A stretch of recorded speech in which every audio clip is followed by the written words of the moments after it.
ఆంధ్రప్రదేశ్ అనధికార లేఅవుట్లు ఇబ్బడి ముబ్బడిగా వెలుస్తున్నాయి. అనుమతి పొందిన లేఅవుట్లలోనే అభివృద్ధి కనిపించడం లేదు.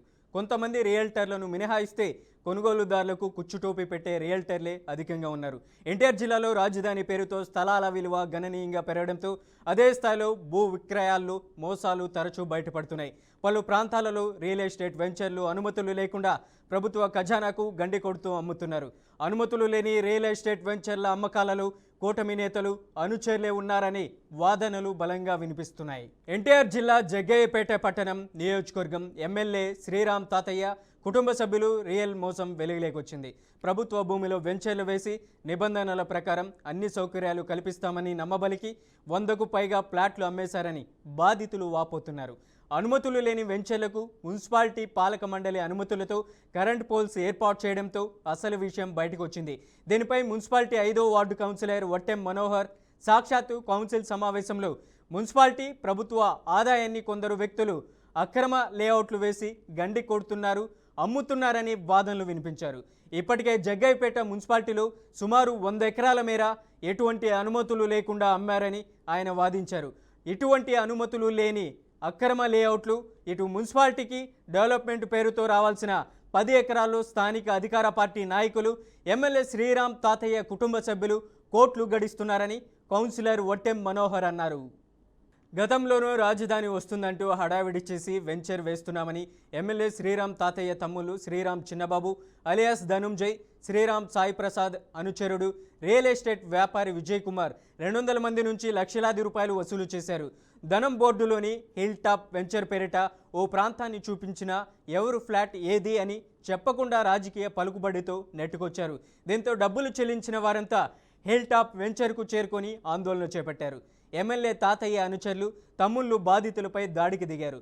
ఆందోళనకు దిగిన బాధితులకు 5వ వార్డు కౌన్సిలర్ వట్టెం మనోహర్ అండగా నిలిచారు. ఇప్పటికైనా జగ్గయ్యపేట పట్టణం నియోజకవర్గ ప్రాంతాల్లో అనుమతులు లేని వెంచర్లపై చర్యలు తీసుకోవాలని బాధితులు కోరుతున్నారు.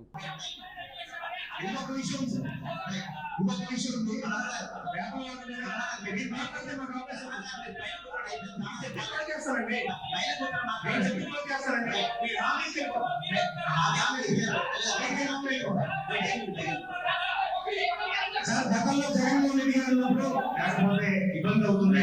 వరదల వల్ల మా ప్రాంతం మునిగింది అధ్యక్ష. ఇందాక వరదల కూడా ప్రపోజల్ ఇస్తే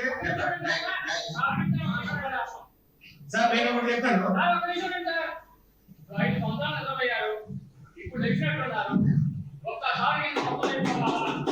సార్ పేపర్ వాళ్ళు ఎరకాలం వచ్చేసరికి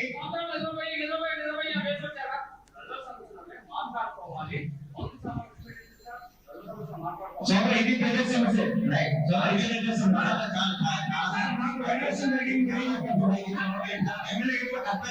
కూటమి ప్రభుత్వం ఏర్పడిన తర్వాత ఈ సంవత్సరన్నర కాలంలో జగ్గయ్యపేట పట్టణం మున్సిపాలిటీలో కానివ్వండి, నియోజకవర్గాల్లో కానివ్వండి, అక్రమ లేఅవుట్లు అంటే నాన్ లేఅవుట్స్ ఏదైతే విపరీతంగా వేసి వారు 33 ఫీట్ రోడ్డు కానీ 40 ఫీట్ రోడ్డు కానీ నామ్స్ పాటించకుండా అదేవిధంగా మన గవర్నమెంట్కి ఏదైతే పే చేయాలో ఆ కన్వర్షన్ ఫీజు కూడా కట్టకుండా ప్రజలకి యూటిలిటీస్కి, పార్కులకి, దేవాలయాలకి ఉపయోగపడే విధంగా ప్రభుత్వ ఆస్తి అంటే 10% ఆఫ్ సైటు మన మున్సిపాలిటీలో కానీ గ్రామాల్లో కానీ మన కమ్యూనిటీ సైట్ కింద ఆ లేఅవుట్ యజమానులు మనకి ఇవ్వాల్సి ఉంటుంది. దీని మీద నేను గత చాలా కౌన్సిల్ సమావేశాల్లో ఫిర్యాదులు చేయటం, రిటర్న్గా కంప్లైంట్ ఇవ్వటం, మరి టౌన్ ప్లానింగ్ విభాగానికి, మున్సిపల్ చైర్మన్కి, అదేవిధంగా ఎమ్మెల్యే గారికి, అదేవిధంగా కమిషనర్కి కూడా ఇచ్చినా కూడా ఏమాత్రం ఉపయోగం లేకుండా పోయింది. సుమారుగా 100 ఎకరాల జగ్గయ్యపేట పట్టణంలో ఈ 2 సంవత్సరాల్లో విపరీతంగా అక్రమ లేఅవుట్లు వేసిన మాట ప్రజలందరికీ తెలుసు. దాని వలన 100 ఎకరాల్లో 10% మున్సిపల్ సైట్ మనకి రావాల్సినటువంటి ఆస్తి ఎంత నష్టపోయామో మీరు ఆలోచించుకోండి.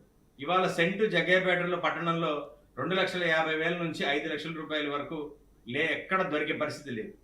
అంటే ఏ రకంగా ఎన్ని కోట్లు, సుమారుగా ఒక 20 కోట్ల రూపాయల ఆస్తి నష్టం మున్సిపాలిటీకి జరిగింది. దీనికి కారణం ఎవరు?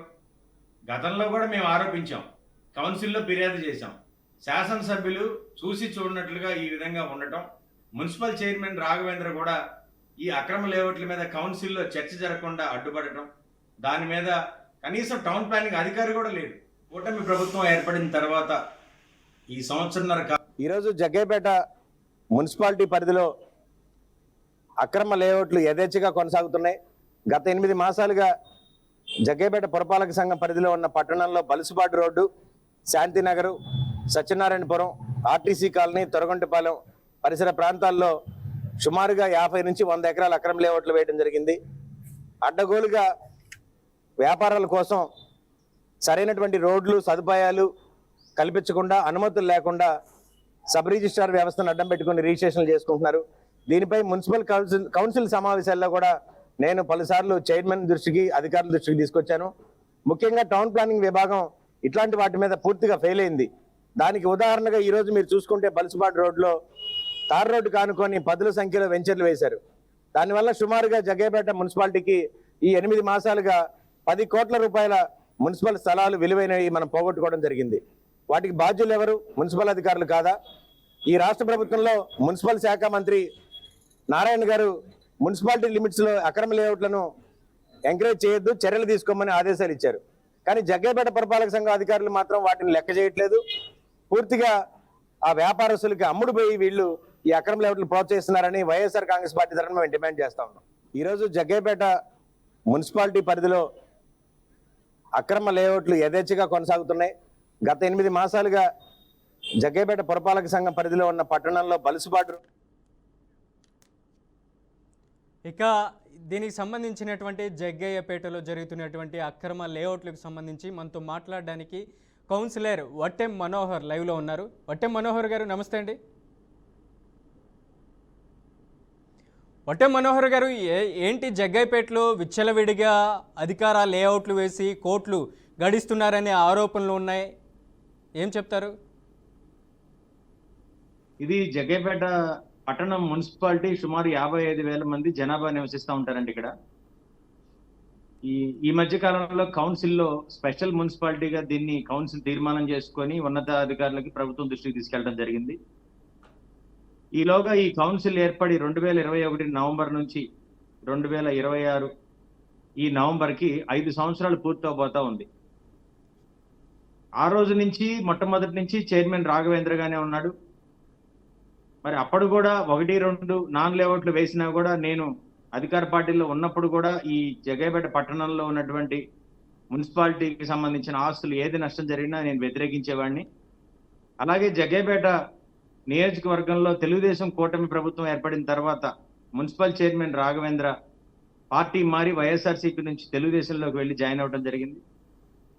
మరి ఆ తర్వాత చాలా కౌన్సిల్ సమయాలలో సందర్భాలలో ఈ అక్రమ లేఅవుట్ల మీద పిటిషన్ వేయటము, అలాగే సాక్షాత్తు శాసనసభ్యులు శ్రీరామ్ రాజగోపాల్ తాతయ్య గారు కౌన్సిల్కి వచ్చినప్పుడు కూడా నేను కింద కూర్చొని నిరసన తెలియజేసి ఆ ఫొటోస్ని అన్ని కూడా చూపించడం జరిగింది. అయినా వారు నామమాత్రంగా దాన్ని తీసుకున్నారు తప్ప ఏ రోజు సీరియస్గా తీసుకోలేదు.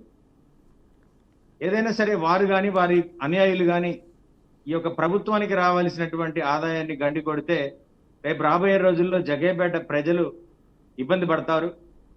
సుమారుగా 2 కిలోమీటర్ల దూరం జగ్గయ్యపేట పట్టణం ఎటు చివరికి వెళ్ళినా కోదాడు రోడ్డు, జగ్గయ్యపేట, చిల్లకల్లు రోడ్డు, ముత్యాల రోడ్డు, ఈ ప్రధానమైనటువంటి 3 దారులు తప్ప ఇంకేమీ లేవు. ఈ 3 దారులు నేషనల్ హైవేకి కనెక్ట్ అవ్వాలంటే మరి official layouts 40 feet norms, 60 feet norms, CRDA పరిధి నిజంగా చట్టం ఏ విధంగా ఉందో ఆ రకంగా పాటిస్తే అధికారులు ఈ రియల్ ఎస్టేట్ వ్యాపారులకు కళ్ళెం వేయచ్చు. రియల్ ఎస్టేట్ వ్యాపారులు చేసేదాని వల్ల మాకు వీధి లైట్లు లేవని అడుగుతారు, మాకు వాటర్ పైప్ లైన్ సౌకర్యం లేదని అడుగుతారు, అదేవిధంగా మాకు సిమెంట్ రోడ్లు లేవు, డ్రైనేజీలు లేవని అడుగుతారు. దానికి కారణం ఎవరు? ఇవాళ ప్రభుత్వంలో ఉన్న వాళ్ళు అక్రమ లేఅవుట్లను ఎంకరేజ్ చేయటం వల్లే ఈ నష్టం జరుగుతుంది. పైగా మున్సిపాలిటీకి రావాల్సిన విలువైనటువంటి స్థలాలు మనం కోల్పోతున్నాం. రేపు రాబోయే భావితరాలకి, ప్రజలకి, పిల్లలకి ఓ గుడి కట్టుకోవాలన్నా, బడి కట్టుకోవాలన్నా, ఒక పార్కు నిర్మాణం చేసుకోవాలన్నా, ఒక మంచి ఆహ్లాదకరమైన గ్రంథాలయం ఏర్పాటు చేసుకోవాలన్నా కూడా 1 సెంటు భూమి కూడా ఎవరు ఇచ్చే పరిస్థితి లేదు. మరి వీటన్నిటినీ గతంలో మున్సిపల్ చైర్మన్ గా పనిచేసినటువంటి మరి తాతయ్య గారు ఇవాళ శాసనసభ్యులుగా 3వసారి జగ్గయ్యపేటలో గెలుపొందారు. వారు కూడా ఇటువంటి నిర్ణయాలను ప్రోత్సహిస్తారని నేను అనుకోలేదు. నేను కూడా కొన్ని సందర్భాల్లో తాతయ్య గారు దీన్ని అరికట్టండి, జగ్గయ్యపేట మున్సిపాలిటీకి రావాల్సిన ఆస్తిని మీరు కాపాడండి, ఇది సరైన పద్ధతి కాదని చెప్పడం కూడా జరిగింది. కౌన్సిల్లో మెజారిటీ లేకపోవటం, వైఎస్ఆర్ కాంగ్రెస్ పార్టీ తరఫున నేను ఒక్కడిని ఎంత పోరాటం చేసినా అక్కడ ఫలితం లేకుండా పోయింది. సో మళ్ళీ పై అధికారులకు నేను పిటిషన్స్ పెట్టడం ఇవన్నీ కూడా జరిగింది సార్. రాబోయే రోజుల్లో ఇదే విధంగా జరిగితే మరి కోర్టులను ఆశ్రయించే పరిస్థితి ఉందని నేను కౌన్సిల్ సాక్షిగా చెప్పాను. అధికారులు చర్యలు తీసుకోకపోతే ఖచ్చితంగా న్యాయస్థానాలను ఆశ్రయించి ఈ యొక్క అక్రమ లేఅవుట్లు ఎవరైతే ఉన్నారో వాళ్ళు వేసినటువంటి సర్వే నెంబర్లు ఈ యొక్క కోదాడ రోడ్డు, చిల్లకల్లు రోడ్డు, దొరగొంటపాలెం, సత్యనారాయణపురం, అలాగే శాంతినగర్, అదేవిధంగా ఎక్కడైతే బైపాస్ హైవే, నేషనల్ హైవే కానుకొని పట్టణం పరిధిలో ఉన్నటువంటి ఈ యొక్క అక్రమ లేఅవుట్లన్నిటి మీద కూడా రాబోయే రోజుల్లో మరి న్యాయ పోరాటం చేస్తామని మీడియా సాక్షిగా తెలియజేస్తున్నాం సార్. మనోహర్ గారు, ఎమ్మెల్యే శ్రీరామ్ తాతయ్యతో పాటు ఆయన అండదండలు చూసుకొని ఆయన తమ్ముళ్ళు కూడా ఈ హిల్ టాప్ పేరిట ప్రధానంగా 200 మంది బాధితులు కూడా మోసపోయారు. అక్కడ ఫ్లాట్ ఏదైనా చూపించకుండా వాళ్ళ దగ్గర డబ్బులు గుంజుకొని ప్రధానంగా వాళ్ళని ఇబ్బందులు గురిచేస్తూ ఆ హిల్ టాప్ పేరిట ఏదైతే మీరు లేఅవుట్లు వేశారో అక్కడికి బాధితులు కూడా చేరుకొని పెద్ద ఎత్తున నినాదాలు చేస్తున్నారు.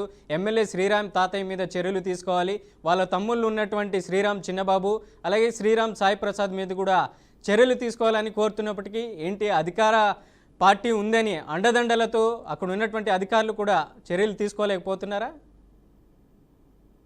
ఇక్కడ ఏం జరుగుతుందంటే అండి, ఈ మున్సిపల్ టౌన్ ప్లానింగ్ విభాగంలో అధికారులు ఖచ్చితంగా ఎమ్మెల్యే గారికి సంబంధించినటువంటి అనుయాయులు, వారి కార్యకర్తలు ఎవరైనా సరే దీంట్లో ఉండొచ్చు. కానీ వాళ్ళు ఏ రకమైనటువంటి ప్రభుత్వం అండ ఉంటే ఎంత విచ్చలవిడిగా చేస్తారు. దానివల్ల ఇవాళ ఎమ్మెల్యే గారు, వారి కుటుంబం కూడా కొన్ని నిందలు వేసుకోవాల్సి వస్తుంది. మరి మీరు నిజాయితీగా మీ తప్పు, మీ ప్రమేయం లేనప్పుడు మీ అనుచాయులు, మీ కార్యకర్తలు ఎవరైతే ఈ పనులు చేస్తున్నారో వారిని కట్టడి చేయండి, వారి మీద చర్యలు తీసుకోండి. జగ్గయ్యపేట ప్రజలు ఖచ్చితంగా స్వాగతిస్తారు, మంచిని మంచి అనే చెప్తారు. ఒకవేళ తప్పు జరిగితే మరి అది ప్రభుత్వం కూడా దాన్ని సరిదిద్దాల్సిన బాధ్యత ఇవాళ గౌరవ శాసనసభ్యులుగా ఉన్నటువంటి రాజగోపాల్ తాతయ్య గారి మీద ఉందండి. గతంలో కూడా రాజధాని వస్తుందంటూ కూడా పెద్ద ఎత్తున అక్కడ రియల్ ఎస్టేట్కి సంబంధించినటువంటి ఫ్లాట్లు కూడా వేశారు. పెద్ద ఎత్తున అక్కడ కోట్లలో ఏదైతే డబ్బులు కూడా వసూలు చేశారు, బాధితులు కూడా మోసపోయారనే ఆరోపణలు కూడా ఉన్నాయి. మరి తాజాగా హిల్ టాప్ పేరిట కూడా ఇలాంటి మోసాలకు పాల్పడుతుంటే ఏంటి అధికార పార్టీ ఉన్నప్పుడు అన్నీ ఉండగానే ఇల్లు చక్కదిద్దుకోవాలి అన్నట్లుగా వ్యవహరిస్తున్నారా ఎమ్మెల్యే? అయితే ఒకటి సార్, ఎందుకంటే ఎమ్మెల్యే గారు వారికి సంబంధించినటువంటి నాకున్న సమాచారం వారి వ్యాపార రంగంలో ఉన్నారు, ట్రాన్స్పోర్ట్, రైస్ మిల్స్, ఒక మంచి కుటుంబం, ఉన్నతమైన కుటుంబం. మరి ఏదైనా సరే ఇట్లాంటి విషయాల్లో ప్రజల్లోకి ఇప్పుడు మీరు అన్నటువంటి ఈ యొక్క హిల్ టాప్ దీనికి సంబంధించిన విషయాలన్నీ కూడా పూర్తిగా డాక్యుమెంట్స్ రూపంలో వారి పేరు మీద ఏమీ లేవు. ఏదైనా వారికి సంబంధించిన వ్యక్తులు చేయటం వల్ల వారికి అది ఆపాదించబడుతుంది. నేను వ్యక్తిగతంగా దీన్ని తీసుకోవట్లేదు, ఎందుకనంటే రాజకీయాల్లో ఉన్నప్పుడు ఇవన్నీ ఆరోపణలు వస్తూ ఉంటాయి. కానీ వాటిని నిరూపించుకొని వాటి మీద చర్యలు తీసుకోవాల్సిన అవసరం వారి కుటుంబానికి ఉందని నేను తెలియజేస్తాను. మనోహర్ గారు, ప్రధానంగా జగ్గయ్యపేటలో ఉన్నటువంటి ఎవరైతే శ్రీరామ్ రాజగోపాల్ తాతయ్య ప్రధానంగా అక్కడ ఉన్నటువంటి రాజధానికి సంబంధించినటువంటి వస్తుందనేసి కూడా బాధితుల దగ్గర నుంచి పెద్ద ఎత్తున అక్కడ డబ్బులు అందుకున్నారనే ఆరోపణలు కూడా వస్తున్నాయి ఈ మధ్యకాలంలో. ఆయన ఏదైతే అభివృద్ధి డెవలప్మెంట్ మీద పక్కన పెట్టి ఇట్లాంటి వాటికి ప్రోత్సహిస్తున్నారు ఆయన అనుచరులు, ఆయన కూడా అనే ఆరోపణ ఉంది. ఏం చెప్తారు? అది ఏం లేదండి, యాక్చువల్గా జగ్గయ్యపేట నియోజకవర్గానికి సంబంధించి ఒక జయంతిపురం, వేదాద్రి పరిసర ప్రాంతాల్లో సుమారుగా ఒక 500 నుంచి 600 ఎకరాలు ప్రభుత్వ భూమి ఉన్నమాట వాస్తవం.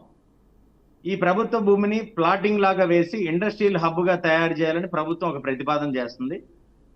దానికి సంబంధించి కొంతమంది వ్యక్తులు మాకు అందులో ప్లాట్స్ కావాలి, మాకు ప్రభుత్వం ద్వారా మాకు అది ఇప్పించండి, మేము చిన్న ఇండస్ట్రీ పెట్టుకుంటాము, చిన్న చిన్న యూనిట్స్, ఒక పారిశ్రామిక వాడగా జరగబోయే అభివృద్ధి జరిగే ఆ యొక్క ప్రాంతానికి సంబంధించి ఎవరైనా సరే కామన్ గా ఎమ్మెల్యేని కలుస్తారు, వారి సోదరులను కలుస్తారు, అవన్నీ జరుగుతూ ఉంటాయి. కానీ మనం రికార్డెడ్ గా వాళ్ళు డబ్బులు తీసుకున్నారనే ఆరోపణని మనం వాస్తవానికి మనం చూడలేదు కాబట్టి ఆ విషయం నాకు తెలియదని మీకు తెలియజేస్తుంది. అలాగే ఏదైతే ప్రధానంగా మున్సిపాలిటీకి డెవలప్మెంట్ పోర్తో రావాల్సినటువంటి 10 ఎకరాల్లో స్థానిక అధికార పార్టీ నాయకులు, ఎమ్మెల్యే శ్రీరామ్ తాతయ్య కుటుంబ సభ్యులు కూడా ఉన్నారు, కోట్లు గడిస్తున్నారంటూ కూడా మీరు కూడా కౌన్సిల్ సమావేశంలో కూడా ఆరోపణలు చేశారు. ఎంతవరకు వాస్తవం? అయితే దాంట్లో ఖచ్చితంగా నేను చెప్పాను సార్, అది ఎమ్మెల్యే గారు ఉన్నప్పుడు చెప్పాను. అదేవిధంగా ప్రభుత్వ అధికారులు, 2-3 కమిషనర్లు, టౌన్ ప్లానింగ్ సిబ్బంది, మున్సిపల్ చైర్మన్ రాఘవేంద్ర గారికి కూడా నేను దీని మీద మీరు చర్యలు తీసుకోకపోతే రాబోయే రోజుల్లో ప్రజలు రోడ్ల మీదకి వచ్చి కమ్యూనిటీ సైట్ లేకుండా ఈ అక్రమ లేఅవుట్ల మీద సామాన్య ప్రజలు నిరసన తెలియజేయాల్సి వస్తుంది. తెలిసి తెలియని అమాయకులు 100-200 గజాలు కొనుక్కుంటున్నారు. చిన్న చిన్న రోడ్లు 20 అడుగులు 25 అడుగులు రోడ్లు వేస్తున్నారు. అక్కడ రేపొద్దున మనం సీసీ రోడ్లు, పైప్ లైన్ ఇవన్నీ వేయలేము. ఇది అవినీతికి కారణం అవుతుంది. రేపొద్దున దీనికి మీరే బాధ్యులు అని శాసనసభ్యుల వారిని ప్రశ్నించటం, కౌన్సిల్ సాక్షిగా బడ్జెట్ సమావేశం రోజు నేను ఫోటోలతో సహా వెంచర్ల ఫోటోలు చూపించానండి. అవన్నీ గతంలో వేశారు, మీ హయాంలో వేశారని వాళ్ళు ఎదురుదాడి చేసి మరి మీ వైఎస్ఆర్సీపీ ప్రభుత్వంలో చేశారని ఆ రోజు మా మీద వాళ్ళు ఆరోపణ చేయడం జరిగింది. నేను మా దగ్గర జరిగినటువంటి అక్రమ లేఅవుట్లు ఉంటే చర్య తీసుకోండి, మీ ప్రభుత్వం వచ్చిన తర్వాత అక్రమ లేఅవుట్ల మీద చర్య తీసుకోండి, మీరు చిత్తశుద్ధిని నిరూపించుకోండి అని నేను తెలియజేశాను ఆ సందర్భంగా.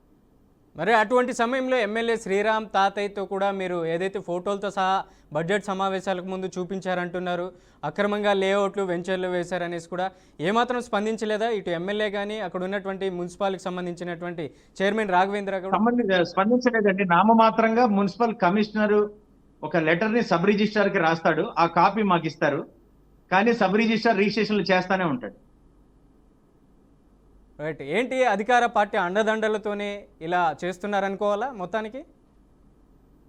ఖచ్చితంగా సార్, 100% కూటమి నేతల సహకారంతోనే సబ్ రిజిస్ట్రార్ గాని, మున్సిపల్ కౌన్సిలర్ గా అదే మున్సిపల్ కమిషనర్ గాని, టౌన్ ప్లానింగ్ ఆఫీసర్ గాని, ఈ యొక్క చైర్మన్ కొత్తగా తెలుగుదేశం పార్టీలోకి వెళ్ళినటువంటి రాఘవేంద్ర గారు కూడా దీనికి బాధ్యుడే. ఖచ్చితంగా వారికి కూడా దీంట్లో సంబంధం ఉందని నేను ఆరోపిస్తున్నాను. ఏంటి మనోహర్ గారు, మీరైతే కంప్లైంట్ చేశారు ఇటు ఎమ్మెల్యేకి, మున్సిపల్ చైర్మన్ రాఘవేందర్ గారికి కూడా. మరి రాబోయే రోజుల్లో మీ ప్లానింగ్ ఎటువైపు ఉంటుంది? మీ స్టాండ్ ఏంటి? ఎవరికి మొత్తానికి అక్కడ ఉన్నటువంటి బాధితులు కానీ మీరు కానీ? చెప్తాం సార్, ఇది జగ్గయ్యపేట నియోజకవర్గ ప్రజలకి అర్థమయ్యే విధంగా చెప్తాము.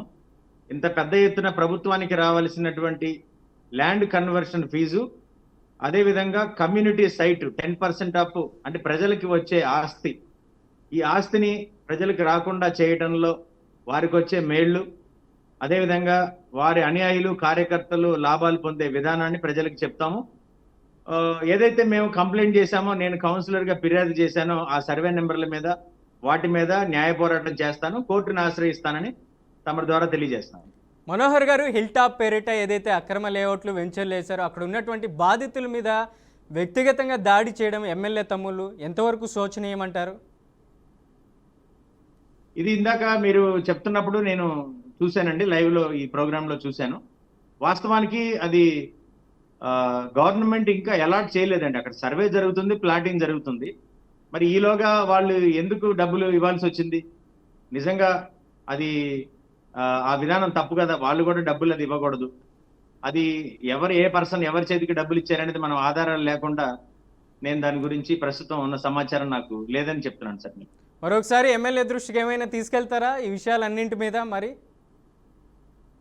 ఖచ్చితంగా సార్, ఒకసారి ఎమ్మెల్యే గారికి ఫైనల్ గా నియోజకవర్గంలో జరుగుతున్నటువంటి సర్వే నెంబర్లు, అక్రమ లేఅవుట్ల విషయంలో కానివ్వండి, ఈ ప్రభుత్వ భూములు సర్వే నెంబర్లు, రిజిస్ట్రేషన్లు, సబ్ రిజిస్ట్రార్ ఆఫీసులో జరిగే విషయాలని ఖచ్చితంగా మన ఆంధ్రప్రదేశ్ ముఖ్యమంత్రి గారికి కూడా లేఖ రాస్తాము. జగ్గయ్యపేట నియోజకవర్గంలో జరుగుతున్న విషయాల్ని, గతంలో మేము చేసినటువంటి ఫిర్యాదులో ఉన్నటువంటి అంశాలని, ప్రభుత్వానికి రావాల్సిన ఆదాయాన్ని ఈ యొక్క అధికార నాయకుల చేతుల్లో ఏ రకంగా ఆదాయం నష్టపోతుందో, అధికారుల పాత్ర ఎంతవరకు ఉందో కూడా ఫిర్యాదు చేస్తామని తెలియజేస్తుంది. ఎమ్మెల్యే శ్రీరామ్ తాతయ్యతో పాటు ఆయన తమ్ముళ్ళు కూడా యథేచ్ఛగా అక్రమ లేఅవుట్లు వెంచర్లు వేస్తున్నారు. మరి ఇంతకుముందు కూడా మీరు చెప్పారు, అలాగే మున్సిపల్ చైర్మన్ రాఘవేంద్ర గారికి, ఎమ్మెల్యేకి.